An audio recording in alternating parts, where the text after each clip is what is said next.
জামায়াত এবং চরমোনাই যে ফাটল দেখা দিয়েছে তার শেষ আশাটা কি বলতে পারেন? তার শেষ আশাটা হলো, আমার দিক থেকে, আপনাদের দিক থেকে নতুন কিছু থাকলে বলতে পারেন। আল্লাহ এক মাথা দিছে মানুষকে এত সুন্দর করে ভাবনার জন্য যে আপনার মাথা থেকে অসাধারণ চিন্তা চলে আসতে পারে। কিন্তু আমার চিন্তা হলো, ধরেন জামায়াত চরমোনাইকে 40টি আসনে দিতে রাজি বা প্রার্থী ছাড় দিতে রাজি, নিজেদের প্রার্থী প্রত্যাহার করবে। সেই 40টি আসনে চরমোনাই ভোট করুক, সেখানে জামায়াত প্রার্থী প্রত্যাহার করবে, হতে পারে না? তাহলে আর 100 আসনে কি হবে? চরমোনাই তো আরও 100 আসন চায়, সেখানে চরমোনাইও ভোট করুক, জামায়াতও ভোট করুক। ওকে, ব্যাপারটা ক্লিয়ার? এটা কি একটা সুখবর হতে পারে না? এরকম একটা ঘটনা ঘটেছিল শাহজাহান চৌধুরীর। কর্নেল অলির সাথে ভোট হয়েছিল, সেখানে অলিও ভোট করেছে, আবার শাহজাহান চৌধুরীও ভোট করেছেন। অথচ বিএনপি জামায়াতে তখন জোট, দীর্ঘমেয়াদী জোট, শক্ত জোট। ওই আসনে জোট ছিল না, উন্মুক্ত ছিল। এরকম হতে পারে। এখন ধরেন হামিদ হোসেন আজাদের আসন কক্সবাজার, সেখানে চরমোনাইও চাইতেছে, নাইলে তারা জোটে থাকবে না। ঠিক আছে, সেই আসনে হামিদ আজাদও করুক জামায়াতের, চরমোনাইও করুক। ওকে, হয়ে গেল। তারপরে খুলনা মিয়া গোলাম পরোয়ার আসনে গোলাম পরোয়ার করুক, জামায়াতের প্রার্থীও করুক, ব্যাস। আপনার কুমিল্লা 11 আব্দুল্লাহ মোহাম্মদ তাহের, সেখানে আব্দুল্লাহ মোহাম্মদ তাহেরও করুক, জামায়াত প্রার্থীও করুক, তাইলে তো হয়ে যায়। তবে আশার কখনো ছাড়তে নাই। বিন্দুমাত্র যেখানে সম্ভাবনা আছে সেখানে থাকা উচিত। আশা করতে হবে, মিথ্যা প্রতিশ্রুতি নয়। আল্লাহ তো সব কিছুই পারেন। তবে প্রশ্ন হলো, নির্বাচন যদি না হয়, ধরেন এই জোট নিয়ে এত কিছু হলো, বিএনপির বিদ্রোহী প্রার্থীরা নানান কর্মকাণ্ড করলো, এখন বিদ্রোহী প্রার্থীদেরকে অযোগ্য ঘোষণার জন্য নির্বাচন কমিশন থেকে পর্যন্ত নির্বাচন কমিশনকে ব্যবহার করছে, তাদের প্রার্থীটা অবৈধ ঘোষণা করছে বিভিন্ন জেলার নির্বাচন কমিশন। এটা করছে কারা? বিএনপির পক্ষ থেকে যাকে নমিনেশন দেওয়া হয়েছে সে প্রভাব খাটিয়ে, অথবা বিএনপির কেন্দ্র থেকে মির্জা ফখরুলদের পক্ষ থেকে বা ফখরুলরা নিজেই ফোন করে ওই সকল প্রার্থীদের প্রার্থিতা প্রত্যাহার করছে। এটা একটা অনিশ্চয়তা। তবে চূড়ান্তভাবে বলতে পারেন নির্বাচন কখন হবে না, কোন লক্ষণ দেখলে বুঝতে পারবেন যে নির্বাচন হবে না। ধরেন মানুষের মধ্যে যে চিন্তা বিরাজমান, সাথে সাথে কিছুটা ভাসমান, সেটা কি? ধরেন জামায়াত ক্ষমতায় চলে আসবে, এই ভাবনা যদি বিএনপির নেতাদের মধ্যে একবার ঢুকে যায়, আসর করে বসে, সংক্রমণ করে বসে, সংক্রমিত হয়ে যায় যদি একবার বিএনপির ভিতরে, তাহলে নিশ্চিত ধরে রাখেন আর ইলেকশন হবে না, নির্ঘাত। এখানে আর কোনো সন্দেহের অবকাশ থাকবে না। বুঝতে পারছেন? বিএনপি যদি বুঝতে পারে তারা হেরে যাবে, তাহলে যেমন ডাকসু নির্বাচন পেছানোর জন্য বিএনপি চেষ্টা করছে না, আদালতের মাধ্যমে। কারণ কি?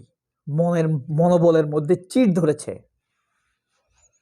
যকসু নির্বাচন পিছাইছে না একবার, কারণ মনোবলের চিড় ধরেছে। এখন কোন মানে শাহজালাল বিজ্ঞান ও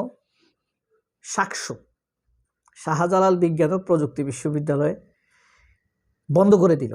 কারণ কি? এখানে হেরে যেতে পারে ছাত্রদল অন্যগুলোর মতো।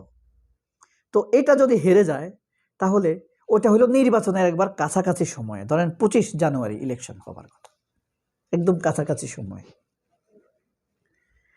তাহলে নির্বাচনের মধ্যে প্রভাব পড়বে। তার 17 দিন পর নির্বাচন, 16 দিন পর নির্বাচন, জাতীয় নির্বাচন, সেখানে একটা বিশাল প্রভাব পড়তে পারে সেই অঞ্চলে, সিলেট অঞ্চলে। সিলেট অঞ্চলে তো পড়বেই, সারা বাংলাদেশে পড়বে।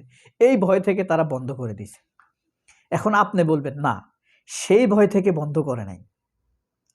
সেই ভয় থেকে যদি বন্ধ না করে, তাহলে 12 তারিখে কেন এই ঘোষণা আসলো জানুয়ারি মাসের?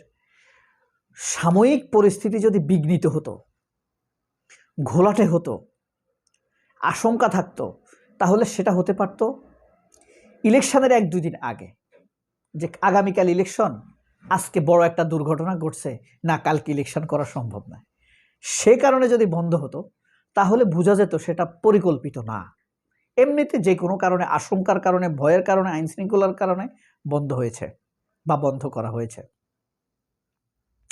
যেমন জকসুতে বেগম খালেদা জিয়ার ইন্তেকাল করার কারণে বন্ধ করা হয়েছে, এটা হঠাৎ। ঠিক একইভাবে সেখানেও এটা হতে পারত। 25 তারিখে ইলেকশন, 24 তারিখে কোনো প্রবলেম হয়েছে, 23 তারিখে কোনো প্রবলেম হয়েছে, বা 22 তারিখে কোনো প্রবলেম হয়েছে, 20 তারিখে কোনো প্রবলেম হয়েছে, এই কারণে বন্ধ করছে। কিন্তু 12 তারিখে, আগামী মাসের ধরেন 25 তারিখে ইলেকশন, 12 দিন আগে বন্ধ করার কারণ কি? এটা পরিকল্পিত, চিন্তা ভাবনা করে দেখেছে।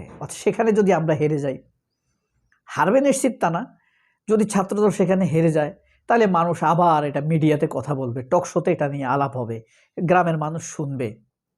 এ কারণেই সেটা বন্ধ করে দেওয়া হয়েছিল। তবে ইউনূস কি করবে? ইউনূসের কি হবে? নির্বাচন না হলে সবচেয়ে বেশি সমস্যায় যে পড়বে সে হলো ডক্টর ইউনূস। বহুমুখী সমালোচনা হবে।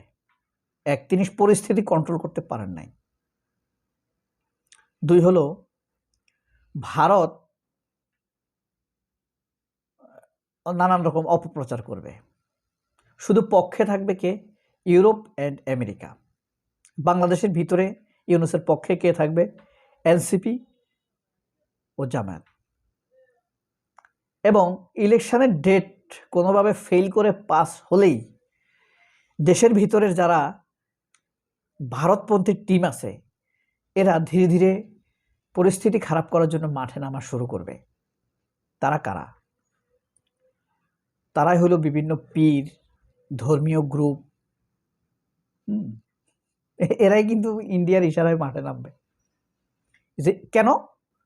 তখন ইন্ডিয়া বলবে, দেশে তো বিভিন্ন পীরদেরকে কেন নামাবে? দেশে এই যে ইউনূস উগ্রতা কন্ট্রোল করতে পারে নাই, এটা বোঝাবার জন্য এদেরকে মাঠে নামাবে। এদের সাথে শেষে এসে চরমনায়ও যোগ দিতে পারে। মামুনুল হক 100% থাকবে। মামুনুল হক হুজুর থাকবে ওখানে। সব আন্দোলনে হুজুর কিন্তু গলা উঁচাইয়া বক্তব্য দিবে, একদম মানে পুরা আঙ্গুল বন্দুক বানায় ফেলবে। তারপরে সিপিবি টিপিবি তো আছেই। আর এদের কণ্ঠকে অলংকারিক রূপ দিবে প্রথম আলো, বিভিন্ন মিডিয়ার টকশোতে। আর যদি হয়ে যায় নির্বাচন, তাহলে ভারতের চোখ ছানা বড় হয়ে যাবে। কেন? কারণ জামায়াত ক্ষমতায় আসতেছে।